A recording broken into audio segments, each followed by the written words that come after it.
This episode of the Prestige TV podcast is brought to you by Coffee Mate. Coffee Mate has been searching the globe for flavors that pair perfectly with coffee. So when they heard that the new season of HBO's The White Lotus was set in Thailand, they were inspired to brew up 2 new flavors, Thai iced coffee and pina colada flavored creamers. They're available for a short time only. So for the love of coffee, go try them now.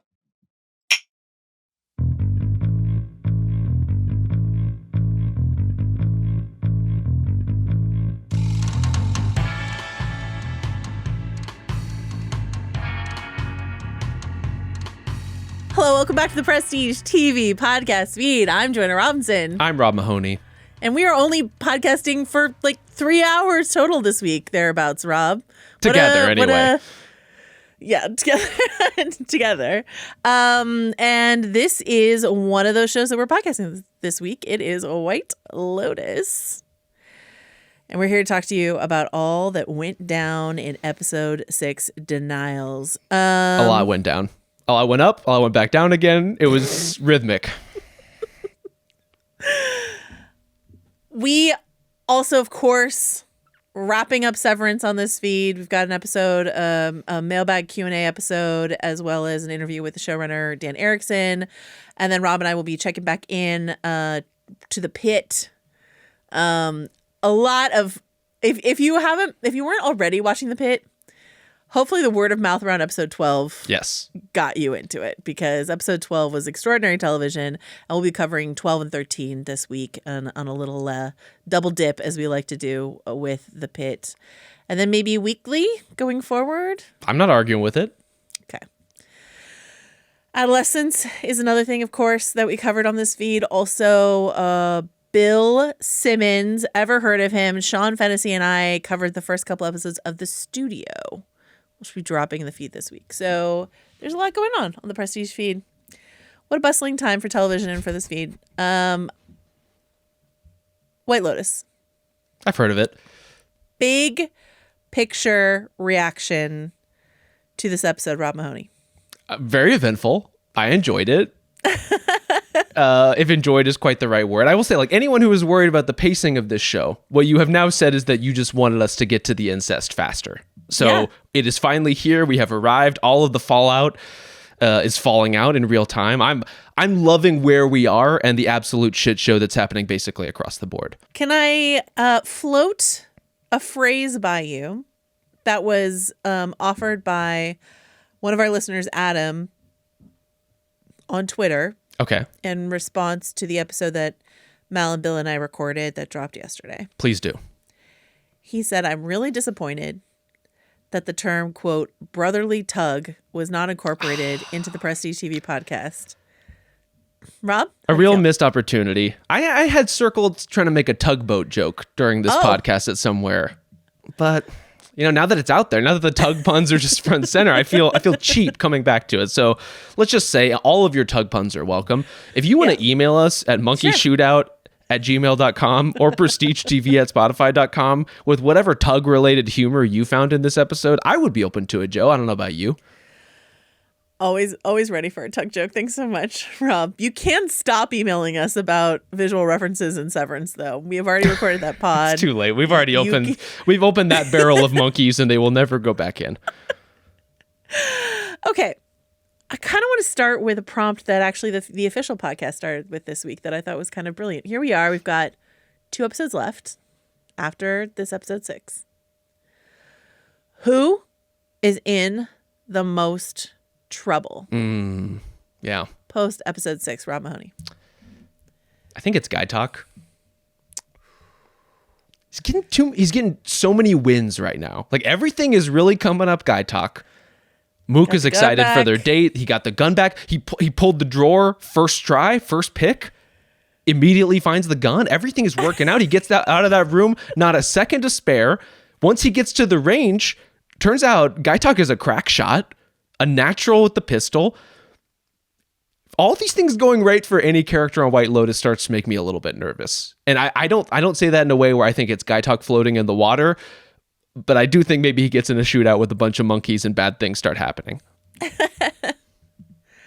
I'm wondering if it's like, is it the Russians like the Russians who we think robbed the boutique, and Guy Talk, who is going to like recognize them at the fights or something like that. That's a possibility we've always been wondering about.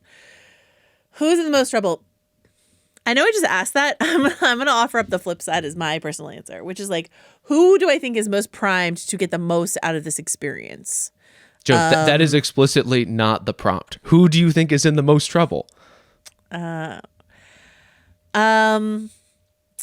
Let's see. I think Piper is in the most danger of having her worldview rocked by her inability to spend the night at a monastery. Also by whatever I fear is going to happen with her and her brother now in this room.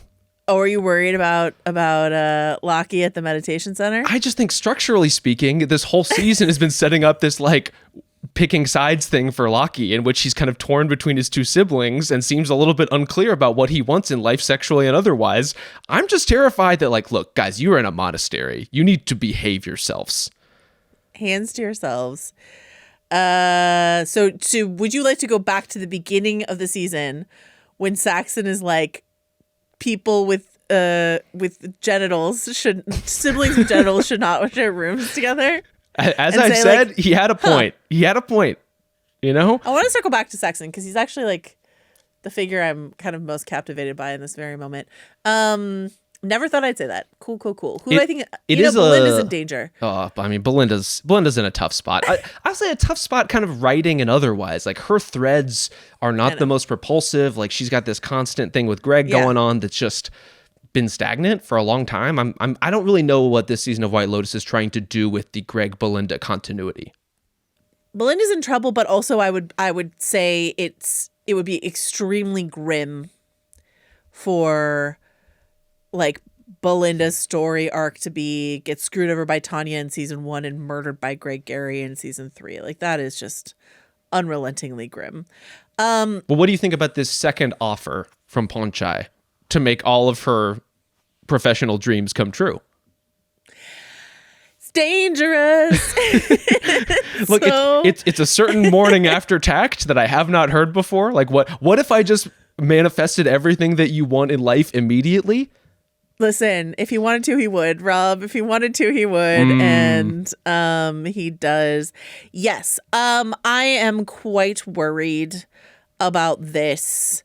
Our listener Shannon says, as soon as he spoke those words, I immediately suspected he might be the one to die because God forbid we let Belinda be happy. And I don't think Greg Gary is going to try to kill her. Also, a couple people wrote in saying they don't think Greg Gary is going to try to kill Belinda. They think that he's going to try to bribe her. Yeah. Into silence. Is that your read as well on what's going on? I mean, it's clear that he needs the cover of this social event for one of those two things. It's either like rock solid alibis so that if he or someone else does kill Belinda or try to kill Belinda, that he won't be found culpable for it. But also, what other pretense would there be for her to possibly talk to him? And I think his pitch overall of like, I know we've had one conversation and it was you tacitly accusing me of murder, but do you want to come to my house for a dinner party was maybe like not the most founded. Like, I just don't understand quite what the appeal is for Belinda at that point. Yeah. I don't know what's going to get her to go to that party. Couldn't be me. But unless Zion really wants to go, I guess. But here's why what I would he? say. I can see a very White Lotus ending being a very White Lotus ending is moral compromise, right? Okay. So if Belinda, who we consider to be this sort of very forthright, moral compass kind of character, if she ends the season taking hush money and opening up her spa with Ponchai, and like that's where it ends for her. I don't mind that. I think like that could be an interesting way to resolve some of the threads within that character, but because I remember when we started this season and Greg Gary shows up, Mallory's like, does that mean Portia, who was the assistant character in season 2, didn't say anything, didn't go to the airport and say like, all this stuff was happening with my boss and I have suspicions? Yeah. Given that Greg Gary is wanted for questioning, it's still possible that Portia said something, but I would say it's more White Lotus for Portia to not say something. Yeah. For people to say that's none of my business and it doesn't help my bottom line, so I'm not going to stick my neck out for you. We also know from the talented Mr. Ripley that the Italian authorities on these matters, It's possible to run circles around them. You know, it's not impossible. The documentary, The Talented Mr. Ripley. I just take it as fact. All versions. Novel, series, movie, otherwise. All points of fact. Okay. Who is best poised for enlightenment? I have 3 candidates. Okay. Top 3. It's none of the fancy cougars, I regret to tell you. They're not really on the cusp of a breakthrough, I wouldn't say. It is Rick, who we've been talking about all season. It is Tim, who is a slightly more recent development. And it is coming out of left field, Saxon. Look at that. White men, there's hope for you to be found on HBO Sunday night. Who do you think of the 3 of them? Who do you think is most likely to go home with an expanded worldview, expanded mind? I think Tim would be my pick at this point in time, and it has been a little bit more of a recent momentum. But first of all, shout out to everyone who flagged for us right out of the gate that Tim was given, quote, family annihilator vibes. I know. And we were like, what do you talk? We were like, we don't even really know this phrase. We don't respond to it. And lo and behold. Behold, he is just visualizing murdering himself and then himself and Victoria, presumably. And based on the what's coming up next episode preview, we see, if this stuff bothers you, just jump ahead if you don't want to know, but we see a vision of him in a blood splattered shirt that I'm just going to interpret as yet another vision that he's had of him killing one of the kids or all of the kids, and not him actually murdering anybody in episode 7. Some real bait for the close trailer watchers. Truly. All of these Tim Ratliff visions. Okay. But yeah, the idea of identity as a prison would hit a certain way with a guy facing literal jail time. And he seems to have his moments in terms of contemplating his future existence, in terms of being told, maybe for the first time, that death is in a way a kind of like homecoming and is a release from some of the stresses of this mortal coil. If he takes those lessons incorrectly, he ends up murdering his family. If he takes them in the faith they are presented, then maybe he finds a kind of enlightenment. So who's to say where he ends up, Joe? This is the moment on the podcast where I play a couple clips from you, but as far as I know, we're still not doing clips on these Ringer pods. So I have 2 TV speeches that I would like to read to you. This is and is not related to our TV monologues question from last week, and we got a lot of emails from people about ones that we missed. Do you have any great regrets in terms of ones that we did not hit? I would say the umbrella would be The Wire. For sure. Just a huge, colossal oversight on our part. Just like a whiff from us. A very monologue-y show. There's maybe 8 or 9 different exceptional candidates. You can make a top 10 from The Wire alone. Yeah.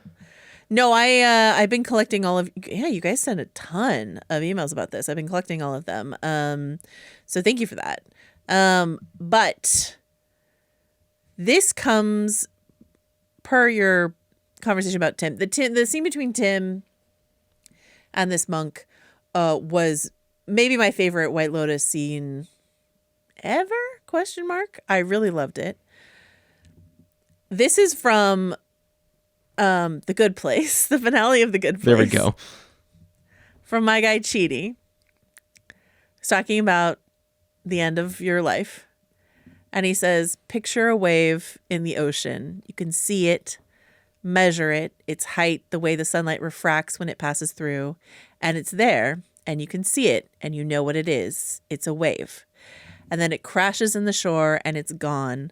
But the water is still there. The wave was just a different way for the water to be for a little while. It's one of the conception of death for Buddhists. The wave returns to the ocean where it came from and where it's supposed to be.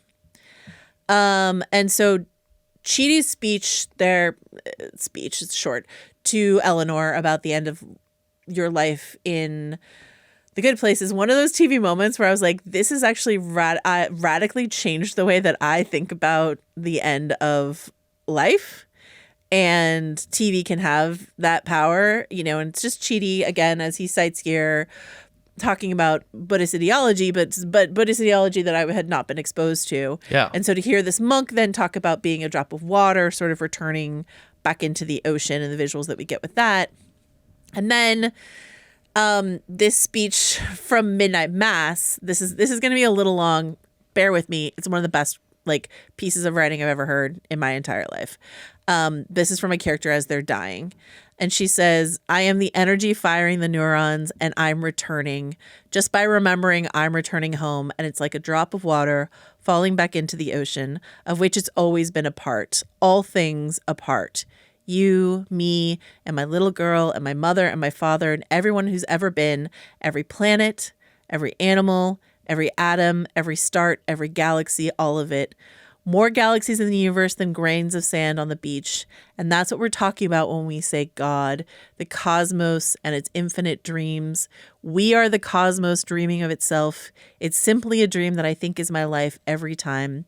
But I'll forget this. I always do. I always forget my dreams. But now in the split second, in the moment I remember, the instant I remember, I comprehend everything at once. There is no time. There is no death. Life is a dream. It's a wish made again and again and again and again and again and on into eternity. And I am all of it. I am everything. I am all. I am that I am.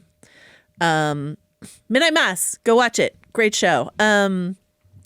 So this idea that's been kicking around a lot of different TV writers' heads of this Buddhist idea of we are a drop of water back into the ocean, we are a wave crashing on the shore, whatever the case may be, and the way in which it is used, especially in those two examples of characters on the brink of death, death chosen, death whatever, as a comfort, as a sort of uplift. This is a way to think about death.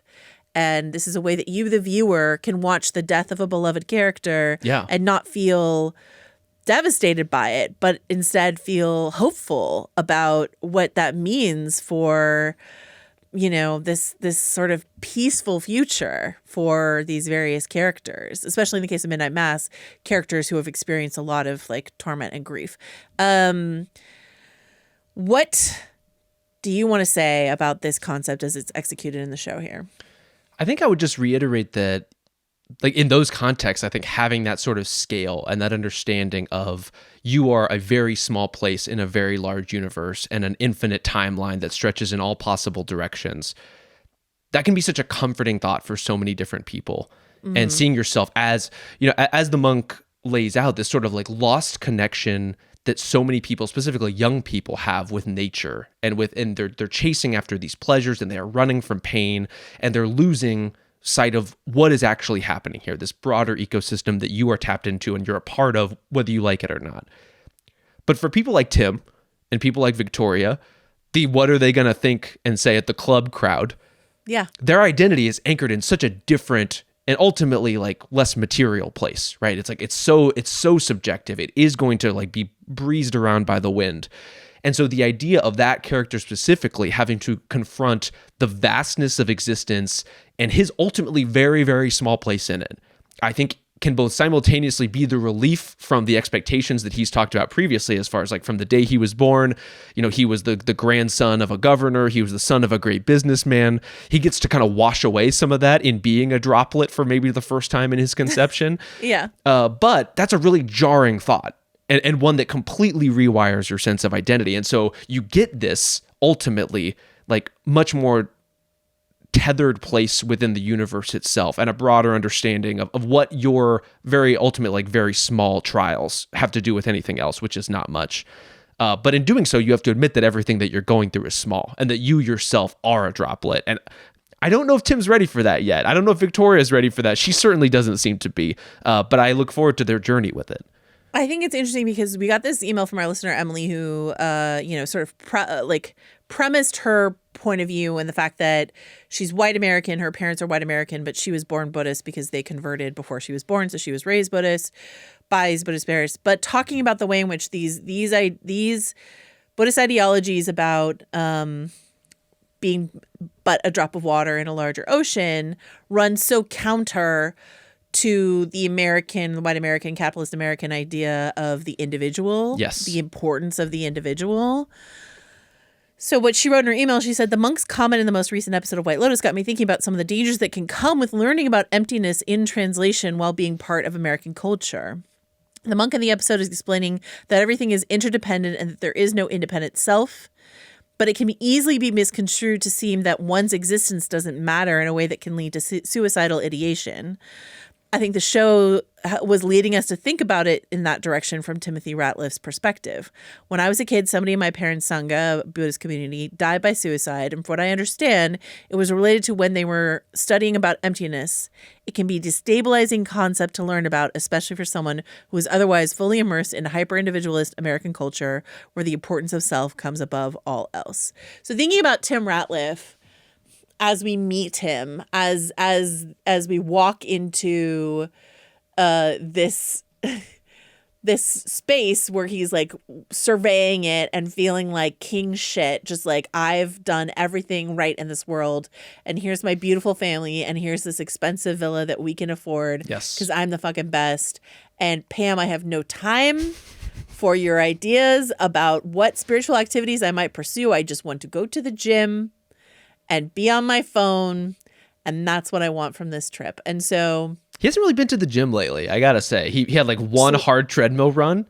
Yeah, a lot of showers, a lot of outdoor showers Look, instead. His heart rate's been up one way or the other, so I understand. A lot of pacing. Yes. You know, he's putting in his steps. You're right. Know? You're right. He's getting the steps in. Yeah. So is it too late for Tim Ratliff? Maybe. But what about your friend and mine, Saxon? Because I think he would embrace some nothingness right now. One of our listeners pointed out, and this is like a really great reminder. Jack pointed out that, like, in the story of the Buddha, who was called Siddhartha before he became the Buddha, like, he was a prince, an indulged, pampered prince, who, after a life of, but more specifically, a very intensive night of debauchery. Please email me monkeyshit@gmail.com if I'm getting this all wrong, but I don't think so. Anyway, but maybe. Goes and sits under a tree until he understands enlightenment and lives an ascetic lifestyle and all this sort of stuff like that. So, like, I'm not saying that Saxon is going to go meditate under a tree and learn the whole errors of his ways, but is there a way in which we leave this trip? We come here with Piper being the one who's just like, I've got it all together. I'm reading books about identity. I'm going to go to a monastery, blah, blah. And we're like, Saxon's the biggest piece of shit we've ever met in our entire life. He's disgusting. And then on the boat home, it's Saxon sort of reading the book and trying to figure out something out about his life, and Piper, who's like, well, monastery life is not for me. Do you know what I mean? Is that interesting to you in a sort of journey that White Lotus might explore? It's absolutely interesting to me. I think it's sort of an extension of, if we want to kind of put the incest aside for a moment, some of the dynamic flipping that's happening between him and Lochy, right? This whole idea of everything that he is teaching Lochy is about approaching life as a predator, right? Approaching life knowing that other people want to be used. But what if it turns out that, like, Saxon has a part of him that, because of his own direction list, is yearning to be used? And I think there's a read on basically every conversation he has with Chelsea where he is desperate for her to use him and then offended when she will not. That kind of contributes to this idea. Like, he even referred to himself in episode 5 as a blank page, which is not the flex that you think it is necessarily if you're Saxon, but I think speaks to this idea that he is soulless in the way that she prescribes. There is an emptiness to him that is yearning to be filled. And maybe only now, having gone through quite a trip with his brother, quite a tugboat voyage, is he finally ready to come out on the other side, ready to read a book, or ready to consider himself in a context other than being, daddy's boy at the office?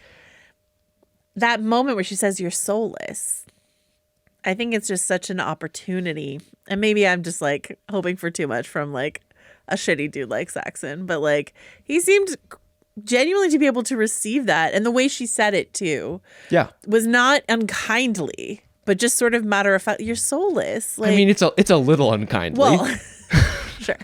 I don't know how that doesn't come off somewhat unkindly. But she says it so, like, kind of just matter of factly, I guess. Oh, totally. And it's so clear to Chelsea who Saxon is and how little he has to offer her. Yeah. And so is there growth opportunities here for Saxon, other than the mad sick gains that he can get crushing that protein powder. You know, I don't know. I think that part's going well though. Like he's pounding the protein shakes. Everyone hates the sound of the blender, but he will not be deterred. All right, let's talk about the ladies, shall we? Laurie, Kate, Jaclyn. Absolute fallout from the night before. With love and respect to a number of our listeners who wrote in wanting to make sure that I clocked which books Jaclyn and Laurie are reading poolside, rest assured, Rob Mahoney is really the better, more diligent freeze framer among the two of us. But if it's a book cover, A character cracks a book. I'm ready. Joe is your gal. Like this is your zone.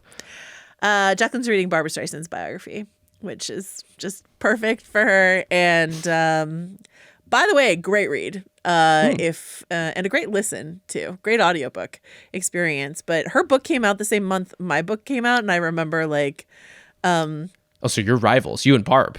Barb has me handily beat. Don't even worry about it. The EGOT queen, she's unbothered.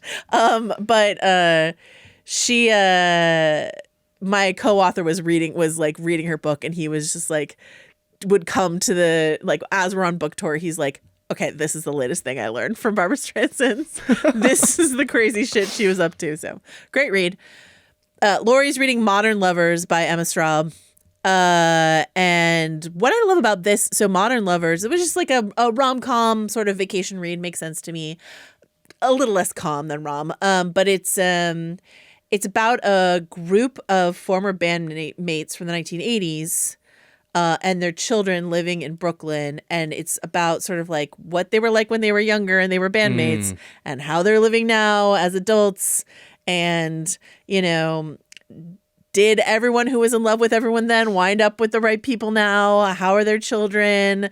How are they all relating to each other? The years of history and how it can burden your adult relationship or support and inform your adult relationship, and the past and the present coming back and forth. So that is like a very perfect, as Laurie's like, whoever changed really, or like it's always fucking been like this with Jaclyn. She always does this. Here she is doing it to me again. Those 10th grade wounds are still really coming out. Tough. And I get it. Like there's some things like that you never forget. And I think this is what's sort of baked into this lifelong friendship, so to speak, of what, you know, whatever relationship these ladies have to each other.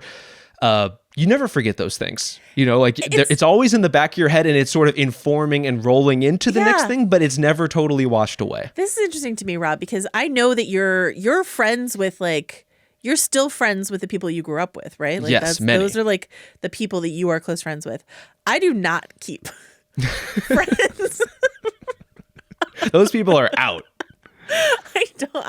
And that's like a different psychological issue, but like I have like just a very few people who have like known me that long.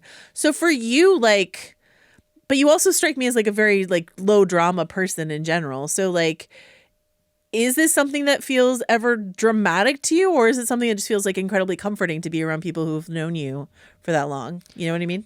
I think for many people, the drama fizzles out, right? It's like, that's the part, the very visceral, like how you felt when you were 15 years old. That part gets muted and muted and muted over time.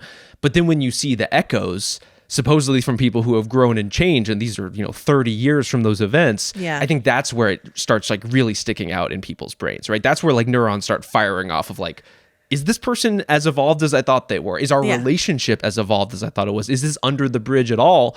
Or are these waters just continuing to rage, and this is just what it's going to be for the rest of our lives?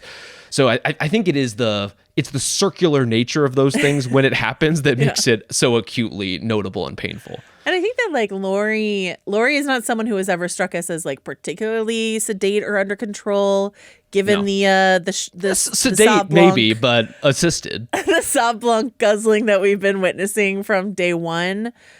That being said, I like what you're saying about this sort of like visceral like memory of you know, previous wrongs from Jaclyn have just enervated, like just she is out of control in a way that I love to see, you know? she cares about the Valentine stuff, but she doesn't really care about the Valentines. I mean, that's where it's like Laurie is kind of telling the truth when she says, like, I am just curious, but also she's speaking from a place of like, what she's really mad about is that guy from when they were 15. Yeah. Like that's what actually is bothering her. And you can never change that guy and what happened. You can only hope that you have some closure for it. And clearly from these three women, these are not women who practice a lot of closure, who actually circle up and do the work and talk things through. They're all at such different frequencies in terms of their conflict resolution. You can imagine that they've never actually worked through any of their stuff. And I think also, yes, absolutely. And also for Laurie, I feel for her so much because it's not just whatever happened with Valentin or whatever is reminding her of 10th grade. It's also like she was really feeling herself the night before. I know. And she was just really like, I'm doing it. I look great on this dance floor. I look great with my top off in this pool. Everyone thinks I'm great. I've gone through the shitty divorce. My child likes to throw things, or whatever it is. She's a hitter, And but I still got it. And then to feel foolish, to feel made a fool of, that like perhaps was everyone just laughing at me behind my back and plotting this other thing the whole time. I really feel for her. Kate. Okay, this is I know you haven't had a chance to listen to the conversation that Mal, Bill, and I had, but like we had a slight disagreement here about like what we thought Kate was exactly up to in this moment. So how are you reading Kate's delivery of the news to Laurie and then her like retreat into, well, I just thought you would think it was funny? I actually do kind of take her at face value with some of that. I think she thought she was participating in relatively harmless gossip. Right. That this is what we've been doing this whole time. It's what we've been doing this whole time. It's what me and my Austin friends do together. Like, it's just a little bit of chatter behind the scenes. And then we're all going to go about our day, and maybe we'll exchange a knowing glance as we have throughout this trip. I really don't think she understood what this was going to do to Laurie, and maybe that is a misdiagnosis of the entire history of that dynamic between Jaclyn and Laurie and whatever happened way back when. Maybe it's just a misunderstanding of what kind of person Laurie is, and the fact that she is not one to play with the kinds of niceties that are so important to Kate. Like, Kate is we have to keep this boat steady to get through this trip at all costs. We will not rock it in any conceivable direction. Mm-hmm. And she seems most put out by the fact that Laurie would indicate at all that the information came from Kate. Like, that's where she is hurt in sort of this new triangulation of pain. And I love that after setting up every permutation of two women against the other over the first 5 episodes of the series, now it's every fancy for themselves. Like there's no one to turn to but their own insecurities. And I love that that's where this dynamic has ended up. Well, every fancy for herself. And I do not envy them what they've got going on here. Nope. Is this going to come to like, how is this going to culminate? Is this the kind of thing that it's like, it's going to come to blows? Or we're just going to, the shot back home on the boat is them, instead of them sort of gathered together giggling happily, it's them on like 3 different parts of the boat in isolation from each other, provided all of them make it onto the boat alive, I mean, Laurie seems like she could be a fighter. I could see her being a couple glasses deep and getting a little physical. I could see that. Her like kickboxing moves that she keeps showing us. Yeah. Like I bet Jaclyn's done like some action movie training. Oh yeah. But maybe she's not as attuned to having like to being in a fight with real hands as you might want to be if Laurie's coming at you. Yeah. Kate is not participating in any of that. Or if she did, it would take like a different kind of explosion and agitation of that character that we've never really seen before, right? Like, she is to a certain extent unflappable. Yeah. You can come at her for her church, you can come at her for her voting history, and she is going to bless your heart and move on and keep the peace. Like, I think it would be really interesting if we see something different from that character, but she would really have to be pushed there. I want to go back to the boys. I'm sorry. I know you thought we were done with talking about Saxon and Lochy, but I have to address something that two things. Okay, so one is I've seen this theory floating around. We got emails about it. I've seen it on social media. This idea that like Lachlan spit the drugs out. This is when the freeze framers come to like bite themselves in the ass, honestly, that Lachlan spit the drugs out and was not at all impaired in the night and just sort of made a very purposeful move on his brother. I think the episode, whatever it is you think you saw in the spitting out or not of the drugs in the previous episode, I think the way in which the memory comes back to him at the meditation center, I think negates that no matter what. But I will also say inside of White Lotus, unlike, say, Severance, where like you can be forgiven for some of your wild speculations because that's what Severance is courting to a certain degree. Yeah. White Lotus, to my memory, is not really a gotcha show. It's not really a like, ooh, if you pay close attention, we sort of tricked you in this moment and we're going to reveal that later. That's not something White Lotus, to my memory, has ever done. So I think you're barking up the wrong tree if that's what you're trying to pursue. But I do think what's very clear for both Lachlan and Saxon, and we did get some emails about this, is like, this is a clear case of like, no one's in a place where they can consent inside of this evening, you know? And like, everyone is impaired. All judgment is impaired. I would say that like Saxon was definitely, I don't know. Can you take, well, I don't know. I don't want to get too gnarly into the idea of consent, but like no one was able to give consent inside of this situation. This is a horrible very situation. Murky. Yeah.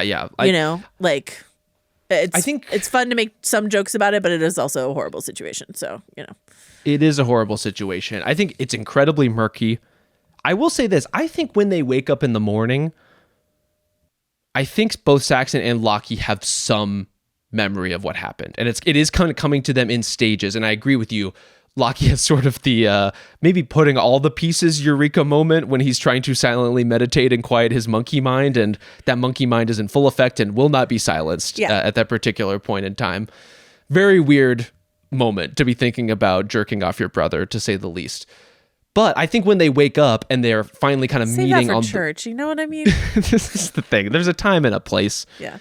When they meet on the yacht deck the morning after, and Saxon's drinking his coffee and Lochy's coming up from the bedroom, it feels like Lochy is looking for affirmation from Saxon that like this was okay. Like we are okay. Like we're kind of like, he's looking for Saxon to kind of break the ice about it, and Saxon is, I think, ready to never speak of this ever again to anyone under any circumstances. And where he's most riled up in the episode is when mostly Chelsea and Chloe start bringing it up and maybe needling him a little bit on it. Yeah, I don't know. On the Lochy front, it's Sam Nivolla's performance in that morning after moment is like very interesting to me. Yeah. I'm tempted to say it's almost like a subconscious power shift. You know, Mal and I were both particularly struck by the fact that they're wearing each other's swimming trunks. I didn't even clock that. On That's the other amazing. side of this, that like Saxon in his beleaguered state pulls on his brother's swim trunks, and they're just like they're like not quite fastened at the top. They're just like a little too small for him. And then Lochy's sort of slightly swimming in his brother's trunks. And it's just sort of like this reversal of power and dominance and all this other stuff. And I think that's sort of in the mix without any intentionality behind it. You know, we did get that Lachlan line of like, someday I'm going to take you down in the previous episode, but I don't think any of this was like a targeted attack of any kind, you know?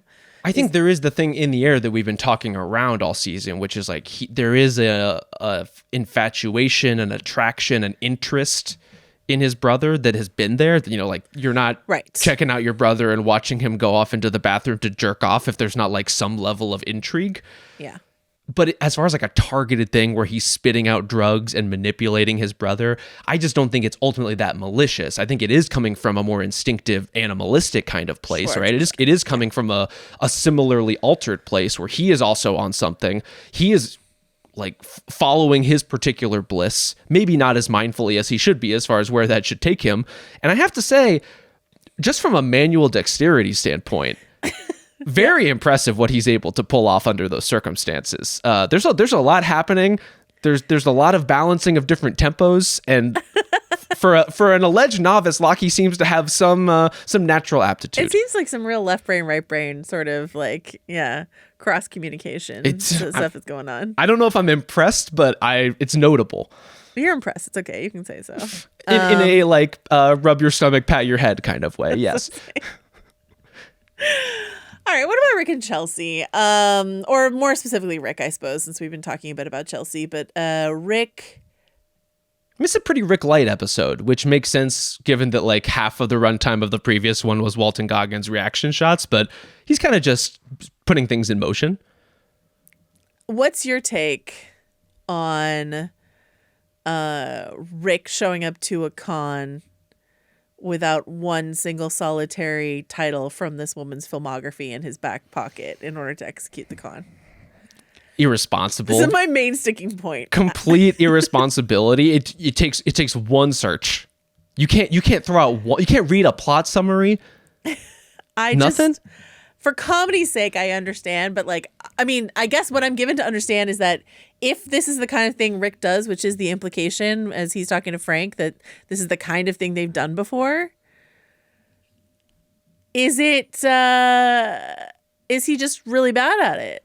You know, is he a really bad con man? I don't know, but like he's done no research, and then also, and this is Bill's question, and I'm not sure where I fall on this, but do you think Citala is buying it? I do. I think she's all the way in based on like the vulnerability of her vanity.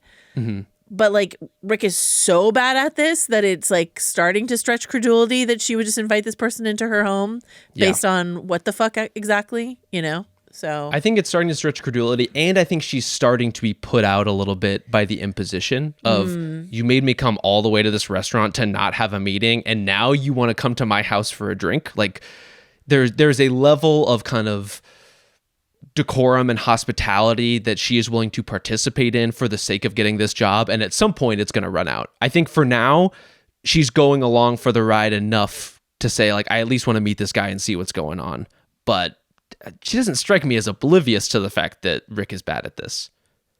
In terms of like the way this season is pacing out, in terms of this like build to this episode, do you think in your experience with White Lotus, this is a thing that is just going to build and build and build and build? Obviously, we're headed towards some kind of shootout of some kind, monkeys or otherwise. Is this the kind of thing where people have been complaining for the first half of the season that nothing was happening, but they'll only remember on the other side of the season that there was this like boat encounter at the very least, not to mention whatever's going to happen at the shootout? And do you think like in a binge scenario, the slowness of the first half of the season wouldn't bother people at all? You know what I mean? Like my working theory has been that people don't remember what the cadence of White Lotus season is. Yes. And so like, are we on a normal track, or, you know, we've added an episode. Are we like, you know, stretching out a bit to fill our runtime? What do you think? I think it will mostly feel like a White Lotus season by the end of it. And I think ultimately like it's just a factor of the kind of action that we see on screen in White Lotus, which is you're going to remember the incest and not the absence of incest. And so you may have a vague recollection in your mind that like, oh, I remember thinking that season was kind of slow, but not really being able to articulate why other than that. And so that feeling can last. But I think ultimately, like we have the stuff with the rat lifts just really kind of starting to pop off. I would say the stuff with the fancies just kind of starting to heat up as far as the real kind of tensions between all three of them simultaneously. Mm-hmm. We've been building, of course, to Rick and his dad in this ultimate confrontation. And we get not the first sight of Scott Glenn on this show, but the first sound of his gravelly voice. And I'm sure, knowing Scott Glenn and the way he performs, another deeply philosophical conversation to come, as he ought to do in basically every show he appears in. And so it's like, we're going to get the heady emotional stuff in basically every plot line that exists right now, to say nothing of whatever happens with Belinda and Greg and all that mess and the dinner party that, I want to say this from Saxon's point of view.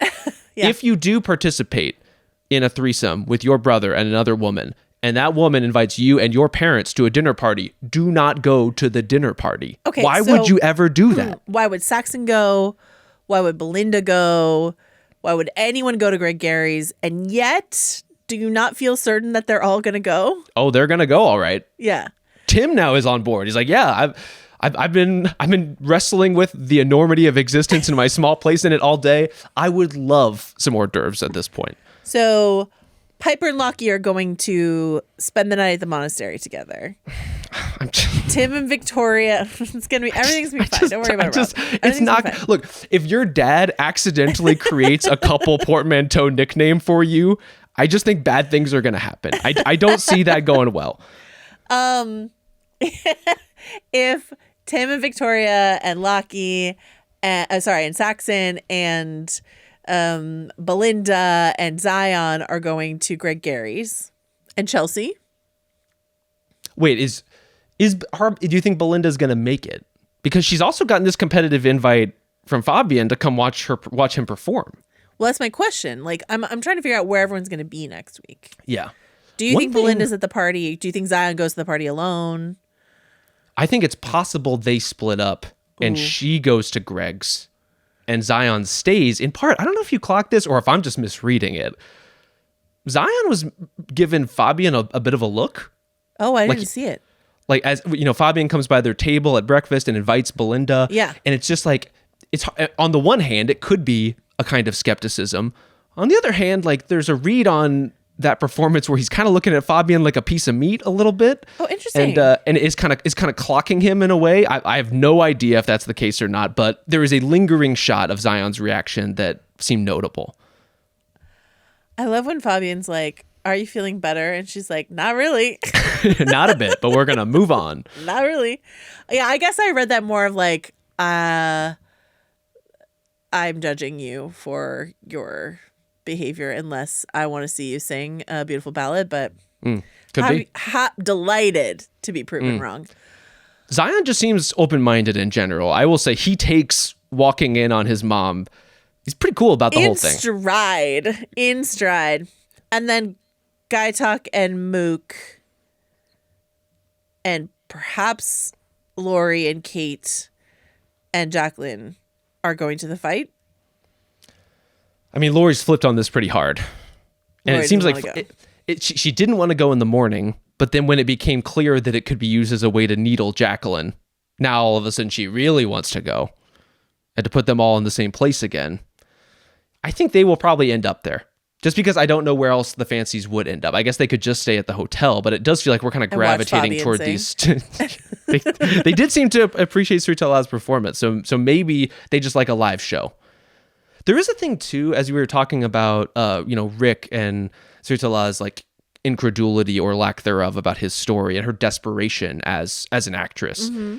Like, we get Laurie invoking very specifically this idea with Jaclyn this week of like, she is an aging actress who only gets her validation from male attention. And there is something, like Sritala's been very eager to make that comparison with Jaclyn of like, yes, we are both performers together.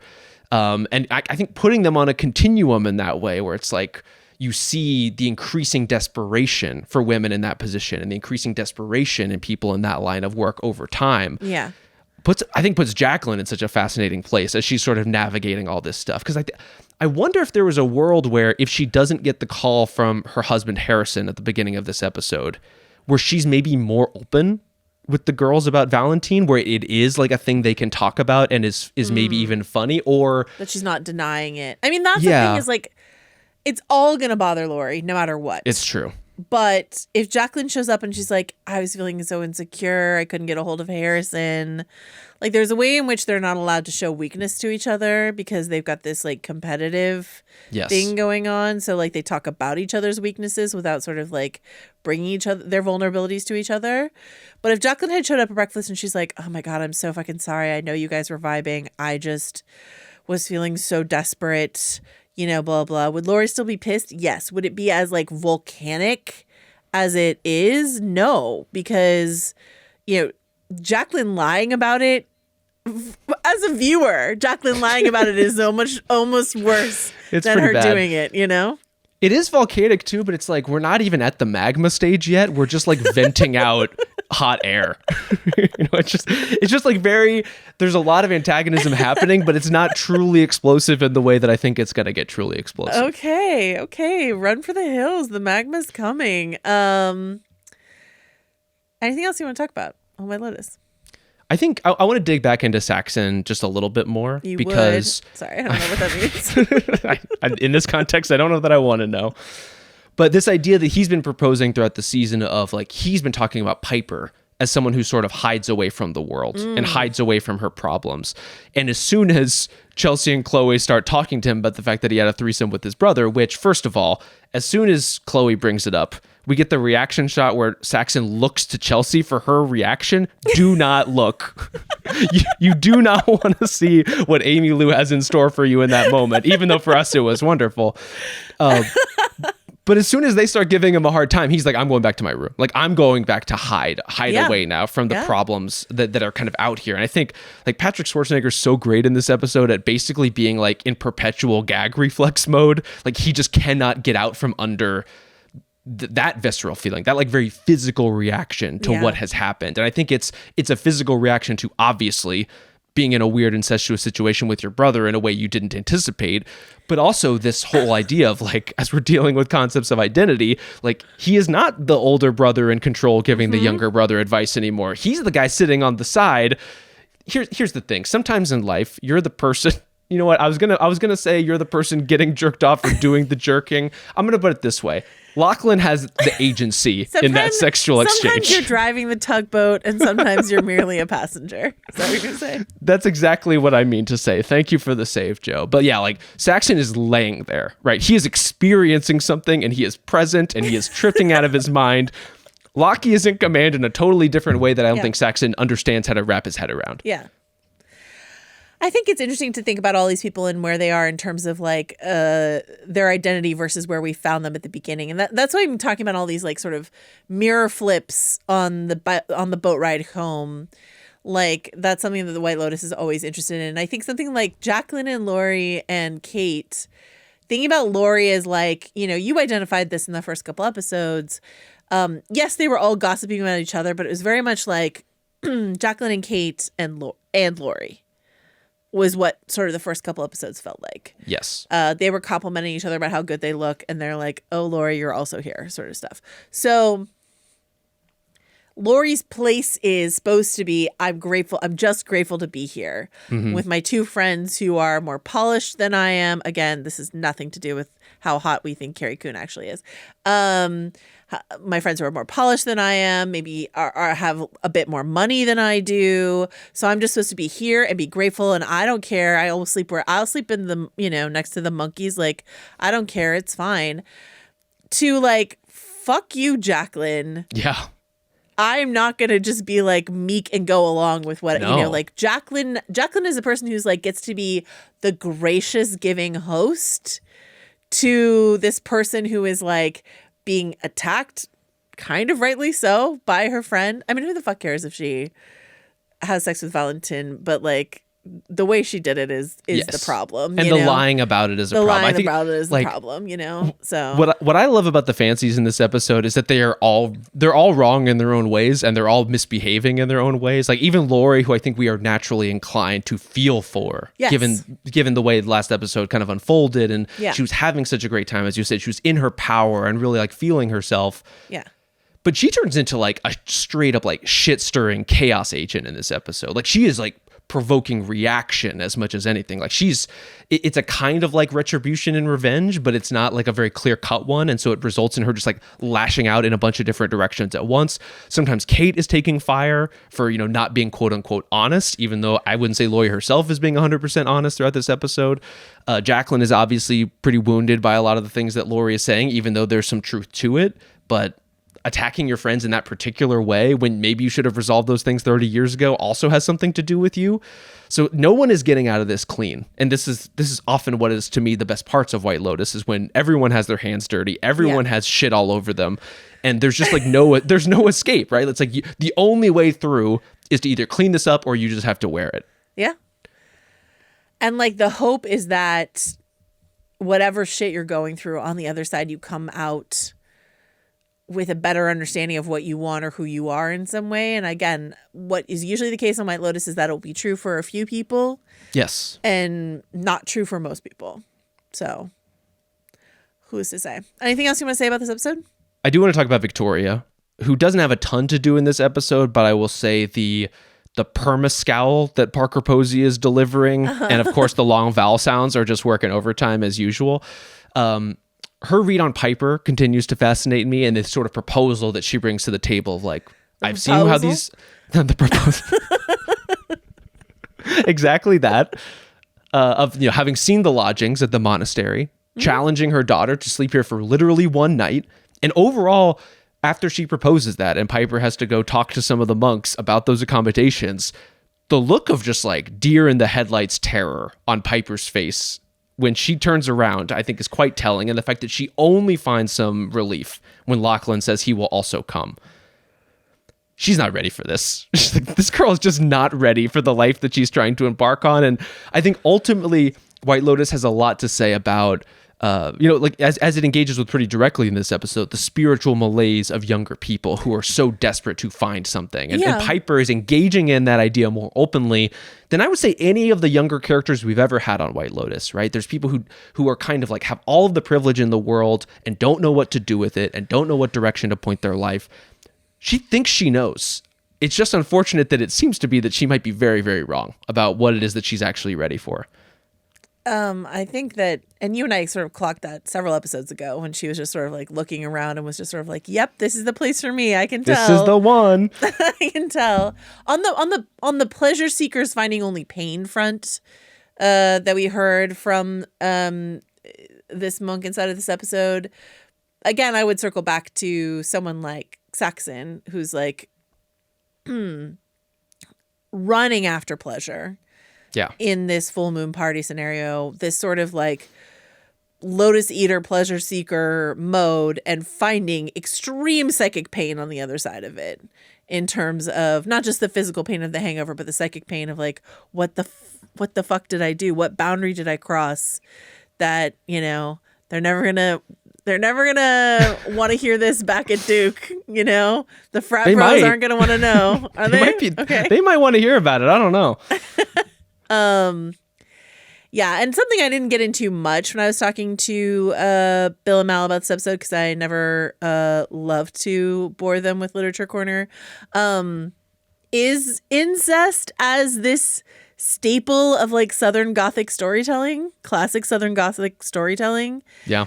That it shows up in I don't know, you've already come out against some of our profound, most famous novelists such as Charles Dickens. Do you have anything to say about Faulkner, William Faulkner? See, this is where you've stumbled into the right place, Joe. Faulkner's my guy. Oh, okay. An overly flowery kind of prose. Who am I to turn that away?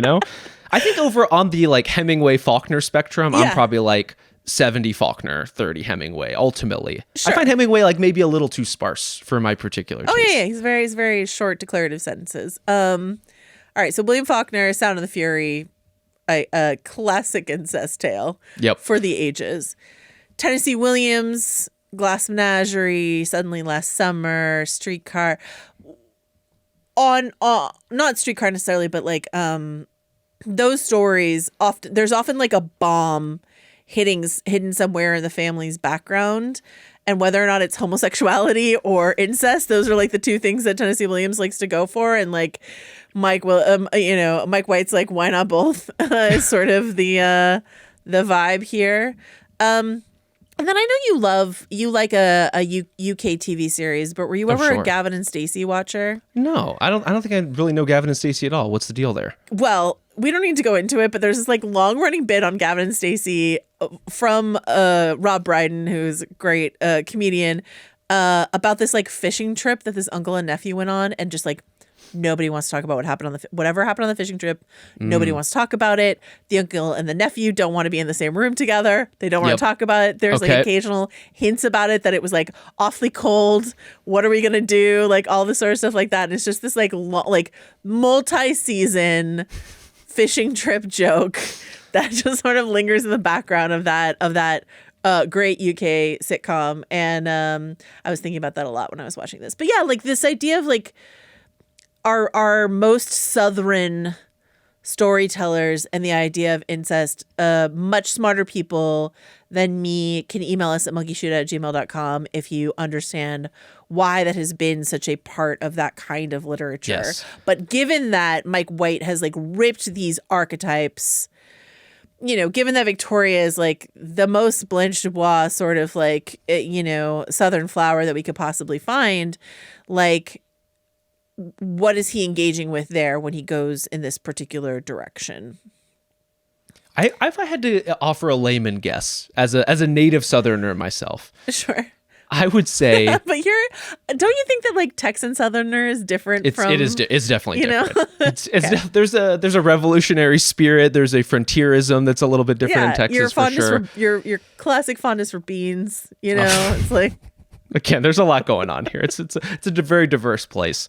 But as far as these like Southern empires go, I think what you're running into is this like very specific intersection in the storytelling between these huge familial structures in which it's not just the ties that bind us as fathers and sons, mothers and daughters, siblings, like across the family tree, but these are like an investment in legacy, right? Like there is a something that we are participating in that is bigger than us, and thus where we have something to lose. In this case, like with the Ratliffs, family fortune, disgrace, all of that. And so it's like you have these very well articulated familial structures and a suggestion from the people who are in them that that's important to them, whether it is or not, your mileage may vary, versus this like Kate level obsession with decorum, right? Like nicety, politeness. And so it's this idea of you have to project in a very specific way. You have a very messy family.